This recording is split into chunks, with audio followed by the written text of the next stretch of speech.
Hi guys, आप सभी का स्वागत है हमारे यूट्यूब चैनल पर। तो आज के इस वीडियो में बनाएंगे हाफ नेट ब्लाउज। तो इसको बनाने के लिए यहाँ पर ये कपड़ा है जिसको कि इस तरीके से कटिंग कर लिया है। ये जॉइंट थी बाजू, इसमें ये फ्रंट पार्ट है। तो फ्रंट पार्ट को इस तरीके से डबल फोल्ड में रखना है और डबल फोल्ड में रखने के बाद में अब इसके लेना है अस्तर को, जो कि पहले से ही डबल फोल्ड में करके रख लिया है, और इसके ऊपर रखना है इस नेट को। तो नेट को अच्छे से इस तरीके से प्रेस कर लेना है। ये ब्लाउज के गले की जो कढ़ाई है उसके नीचे से इसमें गोलाई की शेप दी है। ये आर्म होल के लिए यहाँ 6 इंच पर एक निशान लगाना है, जिसको इस तरीके से मैंने सीधा कर दिया है। और अब इस नेट को हटा देना है। यहाँ से हटाने के बाद में अब इसकी अच्छे से मार्किंग कर लेनी है।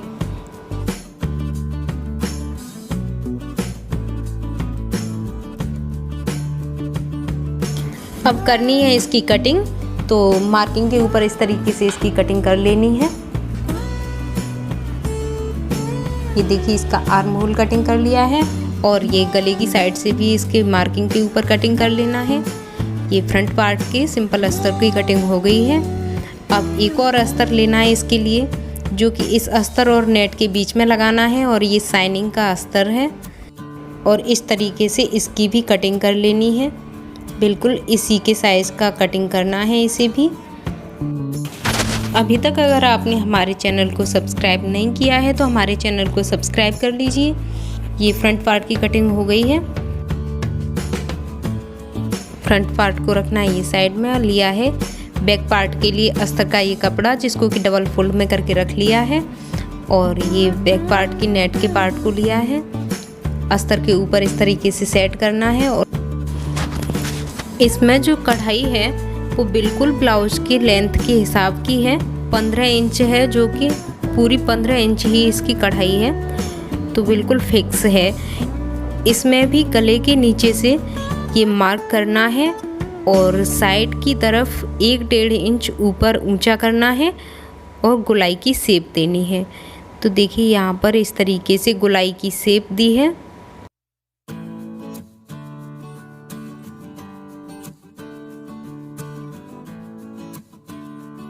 शेप दी है और नेट के कपड़े को हटाकर इसको थोड़ा डार्क किया है। डार्क करके अब इसकी कटिंग कर दी है। और बिल्कुल इसी तरीके से शाइनिंग वाले कपड़े को भी कटिंग कर लेना है। और ये जॉइंट है इसके बैक पार्ट में इस तरीके से, तो इसकी बाजू को इधर से कटिंग करके निकाला है। इसकी बाजुओं में अस्तर नहीं लगाना है। पूरे ब्लाउज की कटिंग हो चुकी है। अब इसकी सिलाई शुरू करनी है।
तो देखिए अब ब्लाउज सिलकर एकदम रेडी हो गया है। तो उम्मीद है कि आपको हमारा वीडियो पसंद आया होगा। हमारा वीडियो पसंद आया हो तो वीडियो को लाइक करें, कमेंट करें और शेयर भी करें। और ऐसे ही वीडियो पाने के लिए हमारे चैनल को सब्सक्राइब करके ज़रूर रखें। तो फिर मिलते हैं अगले वीडियो में, तब तक के लिए बाय बाय।